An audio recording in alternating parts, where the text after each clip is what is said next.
Are you ready? Fine. Yes, ठीक है। तो hello Rucha, can you introduce yourself to everyone जो लोग भी आपको देख रहे हैं? yes.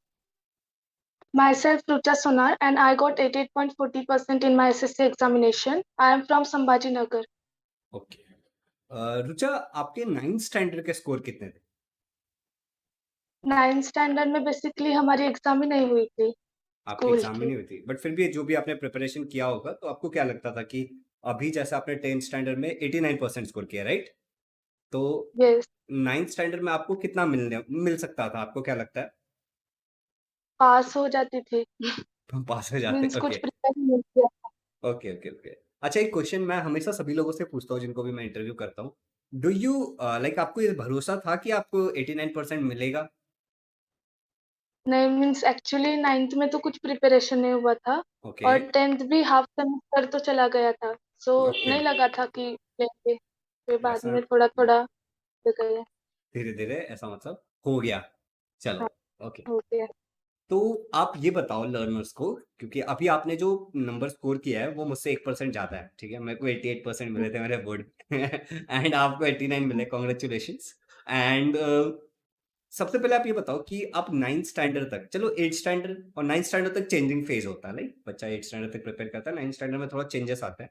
तो आपने 8th तक की जर्नी बताना कि 8th स्टैंडर्ड तक आप कैसे थे पढ़ाई में, 9th स्टैंडर्ड में क्या आपको अनुभव हुआ, आपने क्या एक्सपीरियंस किया कि क्या बदलाव हो रहे हैं, एंड फिर आपने 10th में उसको कैसे इम्प्रूव किया।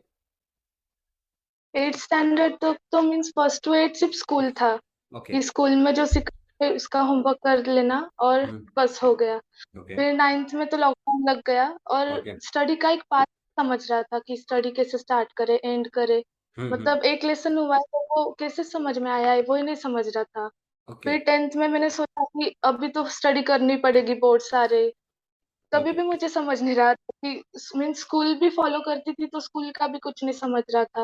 हम्म। फिर धीरे धीरे नवंबर में 10 नवंबर में मुझे अनअकैडमी का सब्सक्रिप्शन मिला, वन हम्म। मंथ का।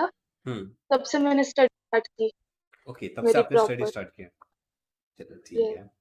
अच्छा, तो 10th स्टैंडर्ड में आपको कौन से सब्जेक्ट्स हार्ड लगते थे कि हाँ ये वाले हार्ड सब्जेक्ट है? हार्ड ऐसे मैथ्स लगता था सबसे पहले, ओके, फिर बाद में सोशल स्टडीज लगता था। ओके। दोनों पर साइंस में सबसे कम स्कोर हुआ था फर्स्ट सेमेस्टर में, और अभी कितना मिला? 90। 90? हाईएस्ट किस और सब्जेक्ट फर्स्ट में? सोशल स्टडीज में सोशल स्टडी में वो कितना 92। है? 92 है। चलिए बहुत। Okay, okay, okay, okay. अच्छा, तो आपकी घर वाले, आपके जो घर वाले हैं, जब आपका रिपोर्ट कार्ड मिला कि आपने इतना इतना स्कोर किया है, तो आपके घर वालों का रिएक्शन क्या था? They were happy? Yes, they were happy. Means okay. एक रहता है पेरेंट्स एक्सपेक्टेशंस कि 90 प्लस चाहिए, बट उनको हाँ। पता था कि बहुत हार्ड किया है। हम्म। और मीन्स पहले बेसिक भी क्लियर नहीं हुआ था पर तभी भी इतने लाए, सो ओके। हैप्पी थे। एंड ज़्यादा नहीं, 90 से अगर हम देखने जाए तो आपको कुछ पॉइंट परसेंटेज का ही डिफरेंस है, राइट? 89 पॉइंट यस, समथिंग तो होगा ही होगा। तो कुछ पॉइंट यस, परसेंट का फर्क है, वरना आप 90 स्कोर कर ही लेते। चलो, आपको क्या यस। लगता है कि जो 1% मार्क्स जो गया है, जो आपके दिमाग में था कि हाँ यार 90% लाना है, बहुत सारे बच्चे ऐसे होते हैं, जैसे आप और रुचा, वैसे बहुत सारे हाँ, बच्चे सोचते हैं कि ना 90% लाना है, 90 के ऊपर जाना है, ठीक है? तो ऐसा आपको क्या लगता है कि ऐसे कौन से जगह पे आपने मिस्टेक किया, कौन से सब्जेक्ट में आपने मिस्टेक किया होगा while writing the paper, number देख करके नहीं कि यार यहाँ पे ना नंबर गया होगा मेरा? साइंस में मेरी सबसे बड़ी मिस्टेक हो गई कि जो 5 मार्क्स का क्वेश्चन था हम्म। उसमें इलेक्ट्रिक जनरेटर की डायग्राम थी। मैंने इलेक्ट्रिक मोटर की ओ। निकाल मतलब इलेक्ट्रिक डेफिनेशन लिखी थी और 3 पेजेस लिखे थे उसके। Oh no. तो उसमें 5 मार्क्स थे। जबकि वहां पे एक एक लाइन भी लिखते तो काम हो जाता। चल, और मैथ्स में भी मैंने क्वेश्चन नंबर अलग डाल दिया था 4 मार्क्स के क्वेश्चन को। मतलब अगर ये तो दोनों फिर उन मिस्टेक दोनों हटा देते हैं तो रुचा आप आराम से 92 93% पे होते, राइट? यस। बिल्कुल, बिल्कुल। अच्छा रुचा, आपको कौन सा सब्जेक्ट पढ़ने में ऐसा लगता था कि ये हार्ड है? मुझे तो सबसे पहले मैथ्स ही लगता था कि ओके। मैथ्स बहुत हार्ड है हार्ड। फिर बाद में लेक्चर स्टार्ट किए, फिर सबसे सिंपल अभी मैथ्स ही लगता है। हो, तो तो क्या फिर अप्रोच था आपका मैथ्स को हार्ड से इजी बनाने का? कैसे पढ़ाई किया आपने? मैं 3 AM को उठती थी और 3 AM टू 6 AM मैथ्स करती थी पूरा। ओके, खाली मैथ्स और करते थे। 6 साइंस, हाँ, मैथ्स करती थी। अच्छा, कोई स्ट्रैटेजी था आपका प्रिपरेशन का कि हाँ, ये वाले स्ट्रैटेजी से मैं प्रिपेयर कर रही थी? मैं मेरे ओन नोट्स तो बनाती थी, पर साथ में टीचर्स के नोट्स ज़्यादा फॉलो करती थी। मीन्स ओ, 10th में टीचर्स के नोट्स ज़्यादा इम्पोर्टेंट रहते हैं, बिकॉज़ हमें पता नहीं रहता है कि नोट्स कैसे बनाने होते हैं। सही बात है। वो लिखते हम तो पहली बार 10th दे रहे हैं, हमें क्या पता है क्या आएगा नहीं आएगा, राइट? हुए ना। ये। एंड मैं यही सलाह ना सभी और लर्नर्स। बोलो बोलो, आप क्या कह रहे थे? पीवाईक्यूज भी सॉल्व करती थी, मीन्स जो पीवाईक्यूज के क्वेश्चंस आपने लिए थे, एक बैच अच्छा। ली थी आपने ओके। एकेडमी पे साइंस ओके। की, तो वो follow करती थी। सारा प्रीवियस क्वेश्चन आपने कर लिया था? चलो, ये बहुत हाँ। बढ़िया बात है। ओके। तो मैं सारे लर्नर्स को ये बोलना चाहूंगा कि देखो, जब आप किसी क्लास में पहली बार जाते हो तो आपको ये पता नहीं होता है कि यहाँ पे कैसे करना है, बट जो भी टीचर्स होता है, अगर वो थोड़े से एक्सपीरियंस्ड है तो उन्होंने तुम जैसे और भी बच्चों को ट्रेन किया है, तुम्हारे जैसे और बच्चे उनके साथ पढ़ के निकले हैं उनके बैच में, तो उन्हें आइडिया होता है कि क्या इंपॉर्टेंट है क्या नहीं इंपॉर्टेंट है। तो टीचर पे ट्रस्ट कर लिया करो, ठीक है? जब अपना दिमाग नहीं चला सकते हो तो टीचर पे ट्रस्ट करो, वो तुम्हें गलत सलाह नहीं देंगे। ठीक है? ऐसा हार्डली कोई टीचर होगा, मुझे तो आज तक ऐसे कोई टीचर नहीं मिले जिन्होंने मुझे जानबूझ के गलत सलाह दिया होगा। तो ऐसे टीचर यूजुअली नहीं होते हैं, ठीक है? अब एक आध दो कुछ तो कोई हो सकता है, तो नहीं पता, लेकिन मेरे लाइफ में मुझे आज तक नहीं मिला। अच्छा रुचा, प्रीवियस ईयर क्वेश्चन के बारे में आपने जिक्र किया, तो प्रीवियस ईयर क्वेश्चन कब से पढ़ना शुरू कर देना चाहिए? हमारा जब सिलेबस मीन स्टार्ट होता है, तो हम्म। अगर एक लेसन हो गया तो उसमें के प्रीवियस ईयर क्वेश्चंस देख लेने चाहिए। Means okay. अगर वो उस टॉपिक रिलेटेड अगर हमने देख लिए तो याद रहता है कि ओके। साथ ही वो साथ टॉपिक इसमें। मतलब दोनों को पैरेलली करना चाहिए, जो हमारा प्रीवियस ईयर क्वेश्चन है और साथ ही साथ जो बोर्ड के प्रिपरेशन, मतलब जो भी हम सिलेबस का प्रिपरेशन कर रहे हैं उसको हमें साथ साथ करना चाहिए, तो ज़्यादा बेटर रहता है, राइट? वरना मेरे हिसाब हाँ, से राइट। प्रोक्रेस्टिनेशन करने लगते हैं, हम प्रोक्रेस्टिनेट करने लगते हैं ना कि कर लेंगे। अच्छा, प्रोक्रेस्टिनेट से एक चीज याद है कि आप अपने प्रिपरेशन के टाइम में प्रोक्रेस्टिनेट करते थे? आलस, आज का काम, अच्छा ठीक है कर लूंगी। बहुत। होता था, बट 10th के मार्क्स फिर याद आते थे कि नहीं अभी अच्छा करना है, इसलिए ओ। फिर मोटिवेशन मिलता था। ओह वाह, दैट्स ग्रेट। एक और एक चीज होती है जब हम पढ़ाई करते हैं, लाइक सिलेबस तो वास्ट है, राइट? अगर हम बात करें 10th का सिलेबस तो पूरा 20 चैप्टर साइंस में है, मैथ्स के काफी सारे चैप्टर, मतलब पूरा सिलेबस आता है जितना आप स्टार्टिंग डे 1 से पढ़ते हो एंड तक जो भी है कुछ भी पूछ सकते हैं, ठीक है? तो revision is very important, right? मुझे ऐसा लगता है कि रिवीजन एक बहुत ही इंपॉर्टेंट कॉन्सेप्ट हो जाता है वाइल प्रिपेयरिंग। तो आपको क्या लगता है कि रिवीजन कैसे करना चाहिए और उसका क्या इंपॉर्टेंस है और उसने आपको कैसे हेल्प किया? सबसे पहले तो मैं लेक्चर देख लेती थी और फिर ओके। वो नोट्स रिवाइज कर लेती थी, ओके। और फिर 2 to 3 वही नोट्स मीन्स वही एक लेसन रिवाइज करती थी और फिर उसके एग्जाम्पल सॉल्व करती थी। अब और जब लास्ट का 1 मंथ बचा था, तब हम्म। लास्ट में मैंने फुल रिवीजन की थी, मतलब मेरा पूरा सिलेबस 2 to 3 टाइम रिवाइज हो गया था, अच्छा, पूरा देखा सिलेबस जाए 2 से 3 बार रिवाइज हो गया था? ये। चलो बहुत बढ़िया। एंड यू थिंक कि रिवीजन ने आपकी हेल्प की एग्जाम में रिकॉल करने में आंसर? बहुत से ज्यादा तो रिवीजन नहीं की। बिल्कुल सही, क्योंकि जो भी लर्नर से देख रहे हैं ना, इस बात को समझो कि जब तुम एग्जाम हॉल में जाते हो तो तुम्हें आंसर रिकॉल करना पड़ता है, ठीक है? और रिवीजन का मतलब ये होता है कि आप आंसर को रिकॉल कर करके बार बार प्रैक्टिस कर रहे हो, रीविजुअलाइजेशन, दैट इज रिवीजन। तो रिवीजन बहुत इंपॉर्टेंट है, जितना अच्छा आप रिवीजन करोगे पढ़ाई के बाद उतना बेटर क्या होगा कि तुम लोग एग्जाम में रिकॉल कर पाओगे और आंसर को रिप्रेजेंट कर पाओगे। इट इज लाइक कि आपको खेती करना है तो आपको मैंने बीज दे दिया, दैट इज योर पढ़ाई, मैंने आपको पढ़ा दिया, आपने बीज डाल दिया, बट उसके बाद का जो भी है ना, पानी डालना, सही अमाउंट ऑफ सनलाइट, उसको टाइम टू टाइम उसके आसपास के घास को हटाना, ठीक है, फिर वो फसल उगता है, तो दैट इज रिवीजन, मैं ऐसे बताना चाहूंगा। अच्छा, एक बात और बताओ कि अभी 10th का जो स्कोर आया आपका, लाइक 89% जब आपने स्कोर किया, ठीक है, तो उसमें एक तो आपने अनअकैडमी से पढ़ा और आपने कोई ऑफलाइन क्लास लगाया था? नहीं, सिर्फ ऑनलाइन। सिर्फ ऑनलाइन। और अनअकैडमी पे आपने पूरा मतलब पूरा आगे कंटिन्यू किया या फिर बस एक ही महीना पढ़ा आपने प्लस पे? नहीं, मैंने 5 मंथ्स पढ़ा अनअकैडमी पे 5 मंथ्स विद। आपने पढ़ाई किया? यस। एंड आप यूट्यूब से भी पढ़ते थे? हाँ, चलो यूट्यूब पे पवन वाग सर और आपका, अच्छा। दोनों देखती थी। तो और कोई चैनल है, जैसे अब आपने मेरा नाम लिया, पवन वाग सर का नाम लिया, तो ऐसे कोई और भी चैनल्स है जो आपको लगता है कि बच्चों के लिए हेल्पफुल होगा, तो आप उनको सजेस्ट कर सकते हैं कि बच्चे कौन से चैनल रेफर कर सकते हैं, अगर वो 10th में है तो आप बता सकते हो। बायोलॉजी के लिए पार्थ सर, बिकॉज उनके भी जो कंटेंट रहते हैं बहुत बेस्ट रहते हैं ओके। बायो के लिए। पादमोमा है आपका चैनल का नाम चैनल है। ओके। ये। हम्म। और एक पवन वाग सर, उनके तो मैथ्स की मीन्स इतना इंटरेस्टिंग बना दिया उन्होंने मैथ्स, हम्म। वो बेस्ट है के लिए। हम्म। और साइंस, फिजिक्स और केमिस्ट्री के लिए आपका। तो इन्होंने ऑलमोस्ट सोशल स्टडी के लिए कोई चैनल है? नहीं, मैंने सोशल स्टडीज तो ऐसे ही की, मीन्स अन अकेडमी से की। ओके। नीलिमा रॉय मैम थे, अच्छा। उनसे की। एंड हाँ। मैं आपको बताना चाहता हूँ, नीलिमा रॉय मैम पूरा का पूरा सोशल स्टडी रिकॉर्ड करके हमारे चैनल पे डाल रही हैं। तो ओह। अ, तो सभी लर्नर्स के लिए कि सोशल स्टडी आपको बेस्ट कंटेंट आपको मिल जाएगा। एंड रुचा ने सबसे ज़्यादा सोशल स्टडी में ही स्कोर किया था। आपने 92 मार्क्स बोला था, राइट? यस। यस। तो जिस टीचर से रुचा ने पढ़ा है वही टीचर सारा का सारा सेम कंटेंट को अच्छे से रिकॉर्ड करके, ठीक है, पूरा हिस्ट्री, ज्योग्राफी, पॉलिटिकल साइंस और आपका जो इकोनॉमिक्स है शायद, राइट? तो उसको रिकॉर्ड करके डाला जा रहा है। तो सिविक्स या इकोनॉमिक्स दोनों में से जो भी है, तो वो रिकॉर्ड करके पूरा का पूरा डाला जा रहा है। साइंस का जितना भी पढ़ाया गया और सोशल स्टडी का जो भी पढ़ाया जा रहा है, सबका एक कॉमन प्लेलिस्ट मैंने नीचे डाल दिया, उसको चेक जरूर करना। और नोट्स वगैरह हमारे टेलीग्राम चैनल पर मिल जाएंगे, उसका भी लिंक डिस्क्रिप्शन में है।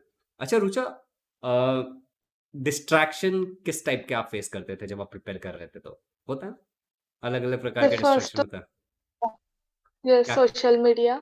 ओके।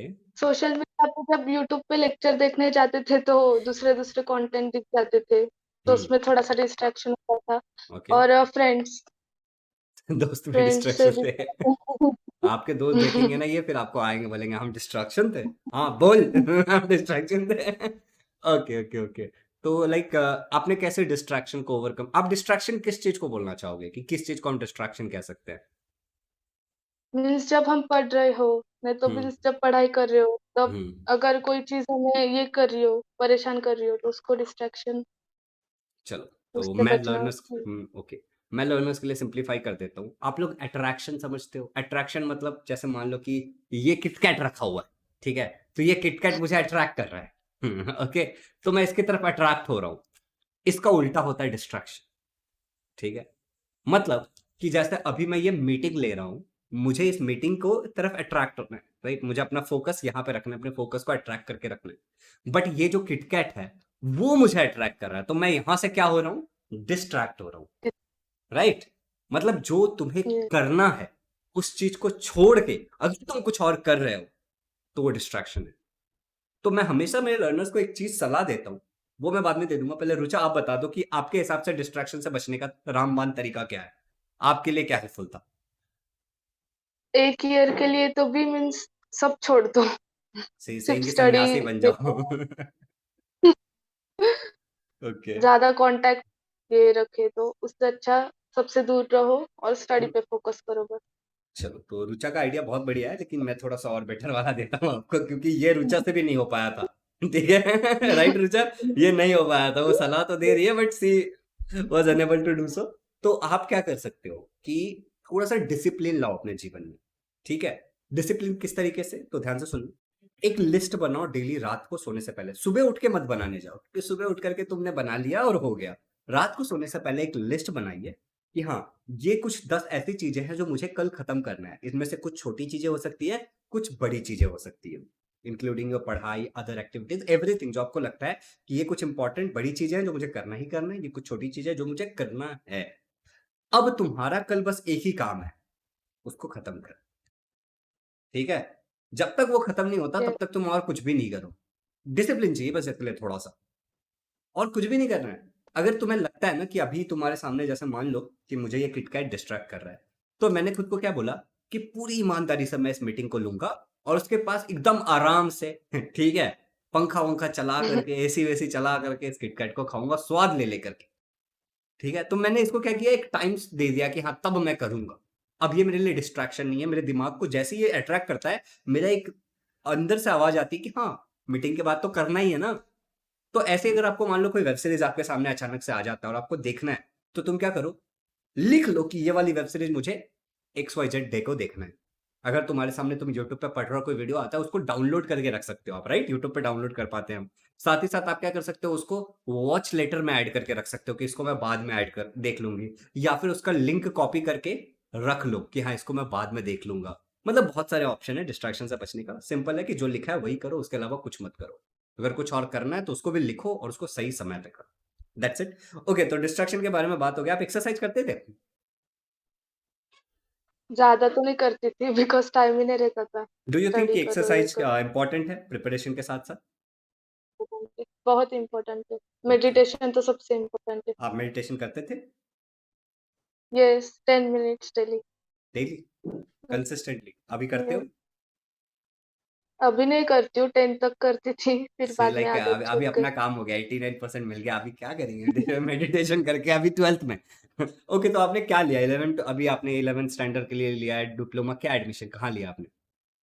क्या प्लान है? डिप्लोमा में पॉलिटेक्निक। पॉलिटेक्निक करने वाले हो आप?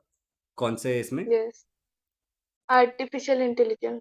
एआई में करोगे आप? अरे वाह, दैट्स वेरी गुड। आपको इंटरेस्ट है एआई में? यस, कोडिंग पसंद है। कोडिंग पसंद है? आपको लैम्बडा के बारे में पता है? नहीं। नहीं? तो फिर थोड़ा पता भी रहो ठीक है। क्योंकि अगर आपको यस। मैं आपको एक जेनरिक सलाह दे रहा हूँ सभी लोगों को, जिस भी फील्ड में आपको इंटरेस्ट हो, ठीक है, उससे रिलेटेड अपडेट्स को पढ़ते रहो। ठीक है, इससे भले आपको याद ना रहे लेकिन उसको पढ़ो। लैम्बडा गूगल का एक एआई है, ठीक है, तो आप पढ़ोगे तो आपको पता चल जाएगा। तो ये सारी तो बेसिक सी बातें हो गई। अच्छा, आप ये बताओ कि अगर आपको ऐसा लगता है कि आपके जो भी जूनियर्स अभी देख रहे होंगे, कुछ आपके फ्रेंड्स देखेंगे, कुछ आपके फैमिलीज देखेंगे, ठीक है, बाकी आपके जो जूनियर्स होंगे वही देखने वाले हैं इस वीडियो को, ठीक है, क्योंकि जो 10th दे लिया वो तो देखेगा नहीं, वो देखेगा अच्छा रुचा कितना मिला, 89 मिला, चलो ठीक है, अच्छा अच्छा अच्छा अच्छा वो आगे बढ़ जाएंगे। बट जो जूनियर्स है वो देखते हैं वीडियोस को, ठीक है। तो आप अपने जूनियर्स को क्या सलाह देना चाहोगे? क्या कोई स्ट्रेटेजी है जो आप उनको बताना चाहोगे? एनीथिंग यू वांट टू से आप बता सकते हो। सबसे पहले तो वही मैंने जो बोला था कि खुद के नोट्स से ज़्यादा टीचर्स के नोट्स रेफर करने चाहिए। वो हम्म। सबसे बेस्ट टिप होती है। और बुक से ज़्यादा हम आंसर की भी ये कर सकते हैं फॉर एसएसटी। हम्म। एसएसटी में जो नोट्स होते हैं वो अच्छे से प्रिपेयर करके दिए होते हैं डाइजेस्ट में। हम्म। और मैथ्स के लिए रोज़ 2 आवर्स तो भी देने चाहिए प्रैक्टिस के लिए। दैट डिपेंड्स कि अगर आपका साइंस मैथ्स कैसा है। हम्म। हम्म। और साइंस के लिए पहले तो लेक्चर देख लो, फिर बाद में खुद सेल्फ स्टडी करके वो नोट्स बना के फिर पढ़ो, कर लो, नहीं तो उसको रिपीट टीचर के करो। Notes refer. या दैट्स राइट, दैट्स राइट। और मुझे और जो आपसे कुछ पूछना है, लाइक जब हम प्रिपेयर कर रहे होते हैं, ठीक है, तो एक चीज और होता है। डिस्ट्रैक्शन तो एक चीज हो गया, मगर इससे भी एक अच्छी चीज होती है जिसको बोलते हैं एनजाइटी, बेचैनी, ठीक है, और एक होता है डिप्रेशन। तो दोनों मेरे को लगता है भाई बहन है। आपको पहले बेचैनी होता है, फिर आप डिप्रेस हो जाते हो।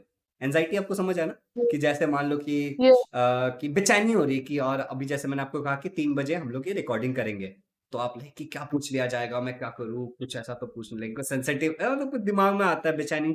अब पता नहीं क्या होगा, यहाँ पे कितना स्मूथ चल रहा है, और शायद आपने क्या सोचा होगा, ये कुछ अच्छा सोचा होगा, कुछ बुरा हो रहा है, कुछ बुरा सोचा कुछ अच्छा हो रहा है। तो ये इसको एंजाइटी कहते हैं, बेचैनी कहते हैं। और डिप्रेशन क्या होता है? जब हम किसी चीज को बार बार सोचते हैं और बुरा सोचने लगते हैं अपने बारे में, तो हम डिप्रेस्ड हो जाते हैं। तो क्या आप एंजाइटी या फिर डिप्रेशन जैसा आपको कभी लगा, फेज आया पढ़ते पढ़ते? आया था, मीन्स दिसंबर में थोड़ा लगा था कि इतना सारा पोर्शन है वो कैसे कंप्लीट होगा। हम्म। एंड देन वही ओवरथिंकिंग शुरू थी कि होना चाहिए, हम्म। बट फिर बाद में हो गया। फिर एंड आपने क्या सोचा, मतलब कैसे किया इसको ओवरकम, उस फेज को? सॉन्ग सुनती थी, सॉन्ग्स, और जो लेक्चर्स रहते थे, लेक्चर से भी बहुत मोटिवेशन आता था। ओके, बीच बीच में टीचर ने कुछ अच्छा खासा बोल दिया, अच्छा लग रहा है सुन करके। और मैं तो अक्सर बोलता ही रहूँ ऐसे कुछ बोलता रहता हूँ। चलो, तो मैं सभी लोगों को ये कहना चाहूंगा कि एनजाइटी और डिप्रेशन जो होता है ना, बहुत बुरी चीज है, ठीक है, आपके प्रिपरेशन को पूरी तरीके से रुइन कर देगी, खराब कर देगी।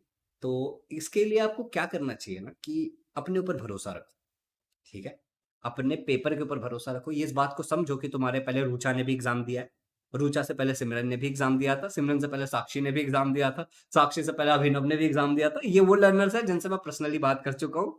और ऐसे बहुत सारे लोग हैं जिन्होंने पहले एग्जाम दिया था, वो भी तुम्हारी तरह शायद डिस्ट्रैक्टेड थे, एंजाइटी में थे, डिप्रेशन फील कर रहे थे, मगर जब बोर्ड का एग्जाम हुआ तो आसान था। अच्छा, एक बात बताओ, जितना हुआ हम बना के रखते हैं कि यार बोर्ड का एग्जाम है, एक टेंशन टेंशन, उतना पेपर हार्ड आता है क्या? बिल्कुल नहीं, लुक बहुत एट हर इजी स्माइल आता है। इतना पेपर हार्ड नहीं आता है, राइट? पेपर बहुत इजी होता है। And yes, you know Rucha, paper easy कब होता है? जब हम ईमानदारी से पढ़ते हैं, ठीक है? राइट। हवा बनाना गलत बात नहीं है, ठीक है, लेकिन पढ़ो ईमानदारी से, ठीक है? जो भी तुमको बोलते हैं ना कि 10th है, बोर्ड है, वो तुम्हें बस ये चाहते हैं कि तुम पढ़ो, उनकी यही मंशा होती है, तो आप लोग पढ़ाई करो। अच्छा रुचा, आपको ऐसा कुछ लगता है कि हाँ, मैं जो सवाल नहीं पूछ पा रहा हूँ, ठीक है, माइट भी मैं मिस कर रहा हूँ, क्योंकि मैं ना क्वेश्चन वोश्चन लिख के नहीं आता, मुझे जो जो फील होता है बीइंग अ लर्नर, मैं वो पूछता चला जाता हूँ बच्चों से, ठीक है? तो अगर आपको ऐसा कुछ लगता है कि मैं मिस कर रहा हूँ और आपको हमारे लर्नर्स को बताना चाहते हो, अपने जूनियर्स भाई बहनों को बताना चाहते हो, तो प्लीज बता दो। मैं यही बताना चाहती हूँ कि ज़्यादा डिप्रेशन में जाने की ज़रूरत नहीं, बिकॉज़ बोर्ड्स इतने ईज़ी होते हैं। मीन्स जब हम 11th स्टैंडर्ड में जाते हैं तब रियलाइज़ होता है कि ये हम्म। बोर्ड्स इतने ईज़ी थे और हमने उनको मीन्स डिप्रेस्ड होके ही ज़्यादा ये कर लिया था। हम्म। और स्टडी स्टार्टिंग से स्टार्ट कर दो। मीन्स मैंने तो नवंबर से स्टार्ट की थी। हम्म। और एक पाथ चुनो, मीन्स टाइम टेबल बना लो, वीकली, मंथली, ऐसे टाइम टेबल बना लो और वैसे अपना सिलेबस कंप्लीट करते जाओ। बेसिकली तो टाइम टेबल और बनाओ उसको। लैंग्वेजेस लैंग्वेजेस, और हाँ लैंग्वेज ये प्रैक्टिस इम्पोर्टेंट है, सबसे ज़्यादा तो प्रैक्टिस इम्पोर्टेंट है। ओके। रोज़ तो एक-एक लेटर राइटिंग, नहीं तो ये ऐसे ओके, ऐसे। रुचा, आई बिलीव कि जो आपने जैसे लैंग्वेजेस के लिए पढ़ाई किया होगा और आपने लैंग्वेजेस का पेपर भी दिया है, तो मुझे ऐसा लगता है कि लैंग्वेजेस में ना बच्चों को क्या करना चाहिए ना, क्वेश्चन जो पेपर होता है उसका जो फॉर्मेट होता है कि question number 1 A B, question number 2 and so on, तो उस तरीके से पढ़ना चाहिए। तो आपको लगता है कि ये ज़्यादा बेटर होगा लैंग्वेजेस के लिए? यस। और रात पैसेज तो मीन्स जाते, बट ये पोएम्स ज़्यादा हार्ड जाती है, सो उसमें थोड़ा ज़्यादा थोड़ा मत प्रैक्टिस चाहिए। थोड़ा समझ के ले लो, पहले ही पोएम को समझ के ले लो, वो फिर आसान हो जाएगा। फिगर ऑफ स्पीच एंड जो भी ये चीज़ें होती हैं उन पे। ओके, तो दैट्स इट गाइस। यहाँ पे ये रुचा थी जिनको 9th स्टैंडर्ड में पता नहीं था कि क्या मिलेगा कि नहीं मिलेगा, she had not studied in 9th standard, but 10th standard में due to her hard work she went through all the things जो एक लर्नर जाता है अपने प्रिपरेशन के थ्रू, एंड सेट स्कोर्ड 89%। कुछ लोगों को लग रहा होगा कि 89% बहुत कम है, कुछ लोगों को लग रहा होगा कि यार बहुत ज़्यादा है। रियलिटी ये है कि जब तुम एग्जाम दोगे तब तुम्हें पता चलेगा कि 89% कम होता है, ज़्यादा होता है, and that depends upon your preparation, कि आप कैसे प्रिपेयर करते हो। सो रुचा ने कुछ यूट्यूब चैनल्स के बारे में भी सजेस्ट किया था जहाँ से आप पढ़ सकते हो, ठीक है? और हमारे चैनल पे भी काफ़ी सारा कंटेंट अवेलेबल है जो आप जाके देख सकते हैं, सभी का लिंक मैं डिस्क्रिप्शन में डाल दूंगा।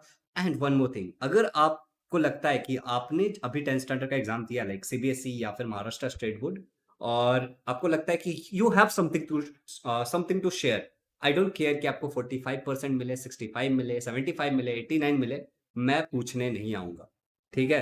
लाइक रुचा ने मैं गूगल फॉर्म भरा and I called you, right? मैंने एक बार भी परसेंटेज के रिलेटेड कुछ भी बात नहीं की। If you have something to share जो आपको लगता है कि किसी और के काम आ सकता है, तो मैंने प्लान किया है 10 लर्नर्स का ऐसा इंटरव्यू लेने का, जिसमें से 2 हो चुके हैं। आप गूगल फॉर्म भरो, अगर आपने जो रीजन लिखा है अगर मुझे वो रिलेवेंट लगता है, तो मैं आपको कॉल करूंगा और आपके कन्वीनियंस के हिसाब से हम ऐसे एक रिकॉर्डिंग करेंगे। Thank you so much everyone for joining this video and watching it. इस वीडियो को शेयर करना अपने फ्रेंड्स के साथ कि वो लोग भी रुचा के जर्नी से कुछ सीख सके, and do subscribe to the channel. Thank you so much, have a good day, happy learning. Recording stop.